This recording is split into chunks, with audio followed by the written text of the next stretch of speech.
વૈરાગીનો અક્ષરવાસ। ભગવાન શ્રી સ્વામિનારાયણ અંતર્ધાન થયા પછી ઘણા વર્ષ સ્વામી પૃથ્વી ઉપર રહ્યા અને ધોલેરા મંદિરની સેવા કરી, પણ હવે એમનાથી શ્રીહરિનો વિરહ સહેવાતો નહોતો।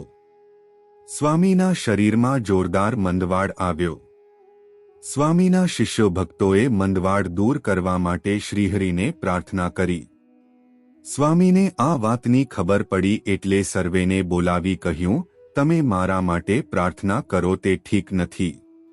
આ મંદવાડ તો મારા પ્રારબ્ધનો છે, જે મારે ભોગવવો જ પડે, નહીતર એને ભોગવવા બીજો દેહ ધરવો પડે। હવે મારે બીજો દેહ ધરવો નથી। આખરે શ્રીહરિએ સ્વામીને દર્શન દીધા અને કહ્યું, સ્વામી, હવે અમે તમને અમારા ધામમાં તેડી જઈશું। સ્વામી કહે, મહારાજ, હું પણ સઘળી તૈયારીઓ કરીને જ બેઠો છું। મહારાજ દર્શન દઈને ગયા બાદ સ્વામીએ પોતાની અંતિમ પાલખી જાતે તૈયાર કરી સંતોને પોતાના અગ્નિસંસ્કારનું સ્થળ બતાવ્યું અને કહ્યું, મારી ચિતામાંથી નીકળતો ધુમાડો ગામના જે ભાગ ઉપરથી પસાર થશે ત્યાં સત્સંગ વિશેષ સુદૃઢ થશે। સંવત 1904ની સાલમાં અષાઢ વદી નવમીના દિવસે 82 વર્ષની વયે સ્વામીને શ્રીહરિધામમાં તેડી ગયા। સ્વામી બરાબર 41 વર્ષ સંસારમાં રહ્યા અને 41 વર્ષ સાધુ તરીકે રહ્યા। સંસાર અને સંન્યાસના પલ્લાઓ સરખા કરી સ્વામી ધામમાં પધાર્યા, પરંતુ મોક્ષમાર્ગના પ્રવાસીઓ માટે ભૂમિયાની ગરજ સારતી અમર રચનાઓ વારસામાં આપતા ગયા। નિષ્કુળાનંદ સ્વામીને પૂર્વાશ્રમના 2 પુત્રો હતા, માધવજી અને ગોવિંદજી, જેમાં મોટા પુત્ર માધવજી સાધુ થયેલા। શ્રીહરિએ એમનું નામ ગોવિંદાનંદ સ્વામી રાખેલું।